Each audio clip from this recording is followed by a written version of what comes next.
this song came along called All About That Bass. You ever heard that? Oh, yeah.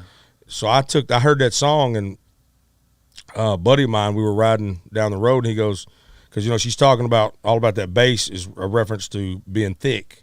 So because it's that song's about being thick, my buddy looks over, and he's a smaller guy, real small guy.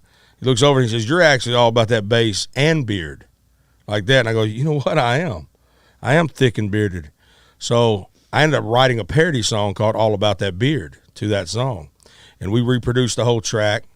And I went and rented a camera. Didn't know anything about really making music videos, but I wanted to experiment. So I rented this camera. It was when the Blackmagic cinema camera first came out. Oh, yeah, yeah. And that first came out, and I rented this camera and lens, Canon lens or whatever, and took this thing and just did the best I could. And I thought, well, I'll post this, and it probably sucks, and it does suck. To this day, it sucks, the video to me. But it literally got 2 million views in a day. What? 2 million views in a day, yeah. My buddy and I were headed, he had an audition. At the time, I lived in Memphis. And my buddy, Brad Beal, Bill for councilman. Beal. Yeah. Brad Beal was, he was an actor at the time, and we were driving to Nashville for him to do an audition for some commercial. And he asked, would I go with him? I said, yeah, I'll go with you. Let's do it. And so on the way, I had posted that morning. And on the way there, he's getting a few texts saying, "Hey, I saw that video you were in," because he was in the video. So I saw that video you were in, hilarious, right? And we're not thinking nothing, no. He's like, "All right, right on, man, appreciate it." And he gets a few texts on the way there. And I'm not getting any texts, so my people ain't seeing it. You know what I mean? Right. So, but apparently his people are all seeing it. But we didn't check the video. It wasn't in the days where I had a reason to keep going to my Facebook all the time. Like now, I'm answering every comment that comes in. I'm doing all these things all the time, making sure I stay on track, because those are my people, you know. And so I didn't even have that on Facebook or YouTube. Both. Okay. Well, at the time, like I got my start on Facebook, on my personal profile. Oh, okay. Yeah, not YouTube. I wasn't even really doing anything on YouTube or my Facebook page. It was just a personal profile at the time. And it was just like blowing up. And we didn't even know it. We were just driving. He got a few texts. He did his audition on the way back. He's still getting these texts. As he was in his audition, there was like 15 to 20 texts from people saying, "Hilarious video, man. That was crazy. It's crazy what's happening with this video." Like that. And then he goes, "Dude," he said, something weird, man. He said, like, everybody that I know has seen this video. So he pulls it up as I'm driving. He goes, "Bro, this thing is at 1.5 million views." I said, "Excuse me?" And I said, "Let me see this." And I look at it, and then Jared, this is the first thing Jared and I did. He just did, I don't want to say he did anything to the video other than he just put credits in it, because I wanted credits in it. Yeah. And so I had Jared put the credits in. He's a little drunk. He got pretty tore up last night. You're still drunk, Jared? Really? Hey, hair of the dog, brother. I got some Jack Daniels right over there. Hair of the dog, Jared. No, but all he did was put credits at the end, like, you know, rolling credits. And he didn't shoot the video for you? No, Okay. Couldn't afford him. And plus, I was trying to learn. Like, He's union. Yeah, he's union only union. No, I was trying to learn how to do it myself anyway. So it was kind of an experimental thing. And anyway, by the end of the day, it had 2 million views, and I thought, now I really am famous, right? I was getting calls to do radio interviews and stuff like that in England and everywhere all over the world. I was like, this is nuts. Megan Trainor is fixing to call me, and we're going to be doing a song together. That never happened. I don't know if she ever saw the video to this day. And now it has, I don't know how many. It's got a lot of views on Facebook. If you combine everything, and on YouTube and everywhere, it's pretty good. But so at that point, I'm thinking, now I got to ride this wave. Yeah. So I'm posting consistently at this point. And then, but the other videos ain't getting 2 million views. You know what I mean? Right. They're not doing it like that one did. Yeah, that's the worst, right? When you're like, damn, you hit so high on one, and then like keep doing stuff, and you're like, fuck, why can't I do that again? Right. And that's the conundrum, right? That's the problem, is people think that, as soon as you get 2 million views, everything you post is about to be that. It's not the case. It's all because social media is fickle. Mm-hmm. The algorithm's fickle. It's like you, which I didn't know this at the time. you got to post at the right time. You can't put too many letters on your images on Facebook. You know, there's a lot that goes into it. Like these algorithms is the greatest enemy of an independent artist or independent anything. You know what I mean? Yeah. So I'm being consistent, and then I'm not. So then 3 weeks go by and I didn't post a video, didn't post a song. And so I'm thinking, shoot, man, I said I'd be consistent. And here I am letting BB down, you know. And even though I didn't know BB, but I felt like I did. Here I am letting BB down. And so you felt accountable to, like you held accountable by it was kind of like God's way of saying BB's going to hold you accountable. And so at 3 o'clock in the morning, 3 weeks of shadowing the fans. I say fans. I did have some fans at this time. There was definitely people commenting, and I answered every comment at that point, and even up until like just a few years ago, every single comment was I answered. Like it don't matter how many came in, I answered them. Now they're coming in on every video, and I don't even get notifications for these other videos, so I can't answer every comment anymore. But because if they don't notify me, I don't even know if they commented. So, but anyway, I still get most of the comments on the new videos. So 3 o'clock in the morning, I'm sitting there. I'm like, I hadn't posted in a while. I don't have nothing, because when I would learn a song, it would take me a while to learn the song because I'm not a guitar player. I would sit there and go over and over and over. And at the time, there was no teleprompters. There was nothing like that. No kind of apps you could use really that would help you with lyrics even. So you just had to learn the song. You had to learn the lyrics and how to play it. And for me, that was real hard to do. Like just to be able to memorize all the lyrics. Okay, I got it. You're talking about 3 or 4 takes, and then by the time you get done with 10 takes, your voice is shot, and you can't even make the video.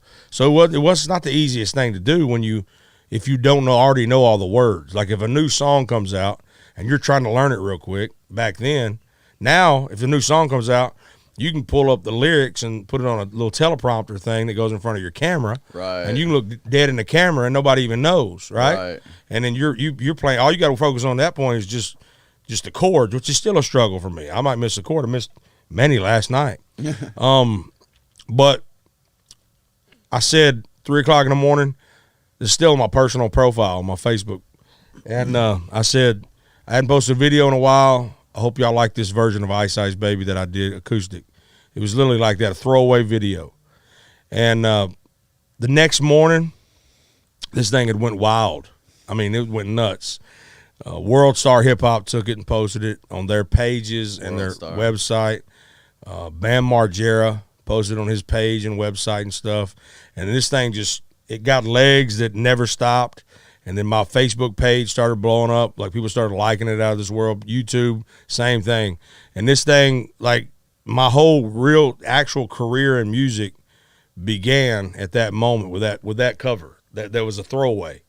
It was just a throwaway video, and it still to this day, if you combine every person that actually took the video, stole the video from mine, and then posted on their own platforms, you're talking 200 plus million views maybe. Wow. Altogether. And there's several even on my page, because I've posted it a couple of times too. And there's several on my page that have 30 plus million on just my own page of that one song. That's nuts. Can you monetize those videos when you do covers like that? Yeah. Really? On YouTube. You can? You can't. Well, you can on Facebook now too, but. So YouTube lets you monetize those even though you're doing a cover? Well, the difference is I'm recreating it. Right. I'm playing it. Okay. It's me playing it. I own that sound recording. Okay. So I make money on the sound recording. They still get their money. But you don't have aren't you using their acapella or their instrumentals? No. Okay. I'm playing my own guitar. You're completely recreating it. Well, especially with Ice Ice Baby. Right. That's all me. Okay, I got it. But even if I was just playing their exact chords, it's still me playing it. I'm not using an instrumental track. Isn't there a term for that? Like interpolate or interpolation or something like that? I don't know. You're smart. I'm not a lawyer. I'm a tow truck driver.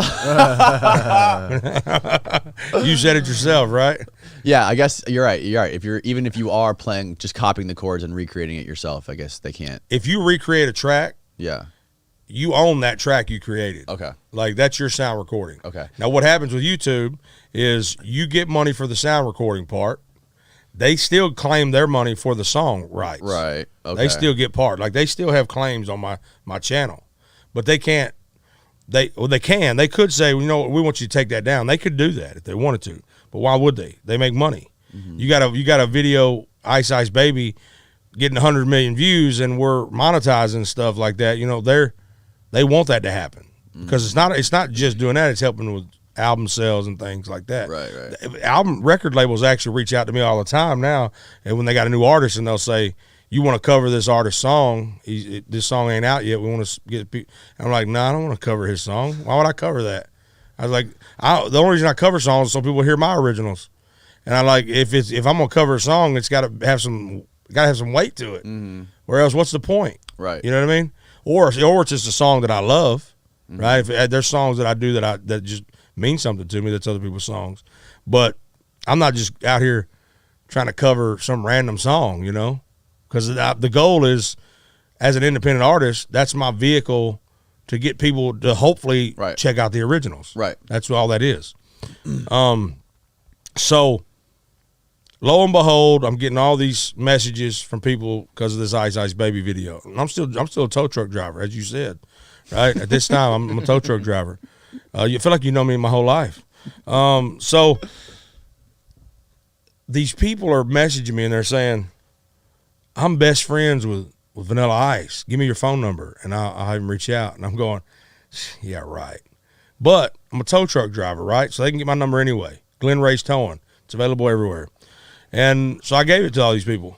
There was probably, I don't know, probably 10 to 15 people said this, and I gave them my phone number. And it so happened that one of them wasn't lying. One of them really was his best friend from way back before he was famous in Dallas. He was his best friend.